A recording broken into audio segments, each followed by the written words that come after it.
Hare Krishna to everyone. ಇವತ್ತಿನ ವಿಡಿಯೋದಲ್ಲಿ ನಾವು ಇಂಟ್ರೊಡಕ್ಷನ್ ಟು ಯುಕ್ಲಿಡ್ಸ್ ಜಾಮೆಟ್ರಿ ಚಾಪ್ಟ್ರಿನ ಫಸ್ಟ್ ಎಕ್ಸಸೈಸಿನ ಕ್ವಶನ್ ನಂಬರ್ 2 ಅನ್ನು ಕವರ್ ಮಾಡೋಣ. Give a definition for each of the following terms. Are there other terms that needed to be defined first? Which are they? How might you define them? ಇಲ್ಲಿ ಕೆಲವೊಂದು ಟರ್ಮ್ಸ್ಗಳನ್ನು ಕೊಟ್ಟಿದ್ದಾರೆ, ಅದನ್ನು ನಾವು define ಮಾಡಿ ಅದರ ಡೆಫಿನೇಷನನ್ನು ಬರೀಬೇಕು. First one, parallel lines. The lines which do not intersect anywhere are called as parallel lines. ಎರಡು line ಅಂತ ಕನ್ಸಿಡರ್ ಮಾಡಿದ್ರೆ ಯಾವ ಎರಡು ಲೈನ್ ಯಾವತ್ತು ಇಂಟರ್ಸೆಕ್ಟ್ ಆಗೋದಿಲ್ವೋ, ಅಂದರೆ ಅದನ್ನು ಎಷ್ಟೇ ಎಕ್ಸ್ಟೆಂಡ್ ಮಾಡ್ರೂ ಅದು ಇಂಟರ್ಸೆಕ್ಟ್ ಆಗದೇ ಇದ್ರೆ ಅದನ್ನು ನಾವು ಪ್ಯಾರಲಲ್ ಲೈನ್ಸ್ ಅಂತ ಕರಿತೇವೆ. Next is perpendicular lines.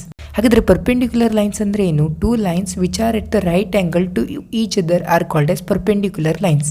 ಯಾವ ಲೈನ್ ಎರಡು ಲೈನ್ ಸೇರಿ 90 ಡಿಗ್ರಿ ಫಾರ್ಮ್ ಆಗ್ತಾ ಇದೆ ನೋಡಿ, ಒಂದು ಲೈನ್ ಮತ್ತೊಂದು ಲೈನ್ಗೆ 90 ಡಿಗ್ರಿ ಫಾರ್ಮ್ ಆಗ್ತಾ ಇದ್ರೆ ಅದನ್ನು ನಾವು ಪರ್ಪೆಂಡಿಕ್ಯುಲರ್ ಲೈನ್ಸ್ ಅಂತ ಕರಿಬೋದು. Third statement, line segment. Line segment is a part of A line which has two end points. ಈಗ ಲೈನ್ ಅಂತ ಕನ್ಸಿಡರ್ ಮಾಡಿದ್ರೆ ಲೈನ್ ಏನಾಗ್ತದೆ ಅಂದರೆ ಎರಡು ಸೈಡ್ ಇನ್ಫೈನೈಟ್ ಆಗಿರ್ತದೆ. ಆದರೆ ಲೈನ್ ಸೆಗ್ಮೆಂಟಲ್ಲಿ ಏನಾಗ್ತದೆ ಅಂದರೆ ಎರಡು ಫಿಕ್ಸ್ ಪಾಯಿಂಟ್ಸ್ಗಳಿರ್ತದೆ, ಅದ್ರ ಮಧ್ಯೆ ಲೈನ್ ಇದ್ರೆ ಅದನ್ನು ನಾವು ಲೈನ್ ಸೆಗ್ಮೆಂಟ್ ಅಂತ ಕರಿತೇವೆ. Next is radius of A circle.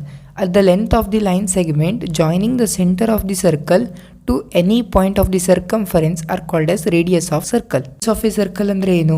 ಒಂದು ಸರ್ಕಲ್ ಅಂತ ಕನ್ಸಿಡರ್ ಮಾಡಿದ್ರೆ ಅದರ ಸೆಂಟರ್ ಪಾಯಿಂಟ್ ಇಂದ ಯಾವುದೇ ಒಂದು ಪಾಯಿಂಟಿಗೆ ಡಿಸ್ಟೆನ್ಸ್ ಏನಿದೆ ಅದನ್ನು ನಾವು ರೇಡಿಯಸ್ ಅಂತ ಕರಿತೇವೆ. ನೆಕ್ಸ್ಟ್ ಬರೋದು ಸ್ಕ್ವೇರ್. ಸ್ಕ್ವೇರ್ ಅಂದ್ರೆ ನಮ್ಗೆಲ್ಲರಿಗೂ ಗೊತ್ತಿದೆ, ನಾವು 6th ಇಂದ ಸ್ಟಡಿ ಮಾಡ್ತಾ ಬರ್ತೀವಿ.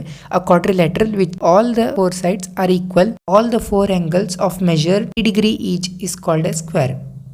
ಅದರಲ್ಲಿ ಏನಾಗಬೇಕು ಅಂದರೆ ಪ್ರತಿಯೊಂದು ಸೈಡಿನ ಲೆಂತ್ ಏನಿದೆ ಅದು ಈಕ್ವಲ್ ಇರಬೇಕು ಮತ್ತು ಪ್ರತಿಯೊಂದು ಸೈಡ್ 90 ಡಿಗ್ರಿ ಫಾರ್ಮ್ ಆಗಬೇಕು. ಇದೆರಡು ಕಂಡೀಷನ್ ಸ್ಯಾಟಿಸ್ಫೈ ಆದರೆ ಅದನ್ನು ನಾವು ಸ್ಕ್ವೇರ್ ಅಂತ ಕರಿತೇವೆ. ಐ ಹೋಪ್ ನಿಮಗೆ ಎಲ್ಲ ಅಂಡರ್ಸ್ಟ್ಯಾಂಡ್ ಆಗಿದೆ ಅಂತ. ಏನಾದರೂ ಡೌಟ್ ಇದ್ದರೆ ನೀವು ಕಮೆಂಟ್ ಸೆಕ್ಷನಲ್ಲಿ ತಿಳಿಸಿ. ನೀವೇನಾದರೂ ಕ್ವಶನ್ ನಂಬರ್ 3 ಅನ್ನು ನೋಡಬೇಕು ಅಂತ ಇದ್ದರೆ ಈ ಲಿಂಕ್ ಮೇಲೆ ಕ್ಲಿಕ್ ಮಾಡಿ.